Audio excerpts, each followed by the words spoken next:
అమెరికాలో పెన్సిల్వేనియాలోని కోర్టు ఇచ్చినటువంటి ఒక తీర్పు చర్చనీయాంశంగా మారింది ప్రపంచవ్యాప్తంగా. ఇప్పుడు దీని గురించి మనం ఎందుకు మాట్లాడుకుంటున్నామంటే ఆ తీర్పు ఇచ్చింది ఇద్దరు భారతీయులకి, భారత సంతతికి చెందినటువంటి వ్యక్తులపైన.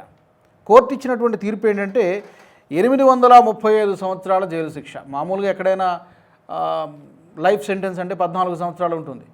ఒక్కోసారి దానికి డబుల్ కూడా ఉంటుంది కొన్ని ప్రత్యేకమైనటువంటి కేసెస్లో. ఇదేంటి 835 సంవత్సరాల జైలు శిక్ష ఏంటనేది ఎవరికీ అర్థం కావట్లేదు. ఇంతకీ కేసు ఏంటంటే ఇద్దరు సోదరులు భాస్కర్ సవానీ, అరుణ్ సవానీ, వీళ్ళిద్దరూ కూడా పెద్ద ఎత్తున ఒక భారీ మోసానికి పాల్పడ్డారు, ఒక పెద్ద స్కామ్ చేశారనేటువంటిది కోర్టు ఆరోపిస్తున్నటువంటిది. వీళ్ళిద్దరి పేరున కూడా ఒక గ్రూప్ ఉంది అక్కడ, సవానీ గ్రూప్ పేరుతో ఒక సంస్థను నడిపిస్తూ ఫోర్జ్డ్ అంటే తప్పుడు పత్రాలతోటి H1B వీసాలు పొందడము, అలాగే కొంతమందిని ఇక్కడి నుంచి మ్యాన్ పవర్ని అక్కడికి రిక్రూట్ చేసుకొని వాళ్ళ శాలరీస్ నుంచి అక్రమంగా వీళ్ళు కమిషన్లు కొట్టేస్తున్నారు, అక్రమంగా వాటాలు వసూలు చేస్తున్నారు. అలాగే హెల్త్ కేర్లో కొన్ని మోసాలు చేశారు, మనీ లాండరింగ్, పన్ను కూడా ఎగ్గొట్టారు.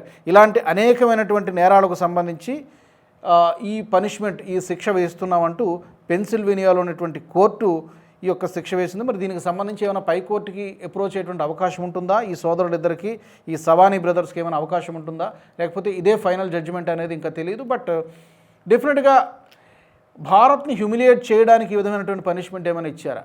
అఫ్కోర్స్ నిజంగా వాళ్ళు తప్పు చేస్తుంటే పనిష్మెంట్ ఇవ్వాల్సిందే ఆ దేశ చట్టాల ప్రకారం. కానీ గతంలో అమెరికా కొంతమందిని డిపోర్ట్ చేసినప్పుడు, కొంతమంది ఇండియన్స్ని డిపోర్ట్ చేసినప్పుడు వాళ్ళ యుద్ధ విమానంలో పంపించి ఇక్కడ దించడము. రెండోది ఇంకా అవమానం ఏంటంటే వాళ్ళ చేతులకు సంఖ్యలు వేసి, ఏదో మర్డర్లు చేసిన వాళ్ళకి వేసినట్టుగా వాళ్ళ చేతులకు సంఖ్యలు వేసి మన దేశానికి ఇక్కడ విడిచిపెట్టడం అనేది కూడా పెద్ద చర్చనీయాంశంగా మారింది. అది ప్రతిపక్షాలకు కూడా ఒక ఆయుధంలాగా మారింది.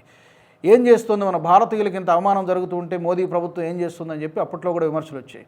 అయితే దీన్ని దాంతో కంపేర్ చేయలేము, ఎందుకంటే వీళ్ళు తప్పు చేసినట్టుగా చాలా సీరియస్ అలిగేషన్స్ ఉన్నాయి. అయితే పాయింట్ అలా ఏంటంటే ఇన్ని సంవత్సరాల జైలు శిక్ష దేనికి? ఒక మనిషి బ్రతికేదే 70 ఏళ్ళు, 60 ఏళ్ళు, 80 ఏళ్ళు, అంతకుమించి బ్రతికేటువంటి అవకాశం లేదు.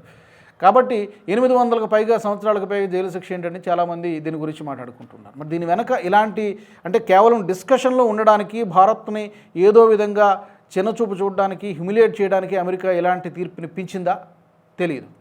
మరి దీనికి సంబంధించి ఈ కోర్టు తీర్పుని మీరు ఎలా చూస్తున్నారు? తప్పకుండా కామెంట్స్లో పెట్టండి.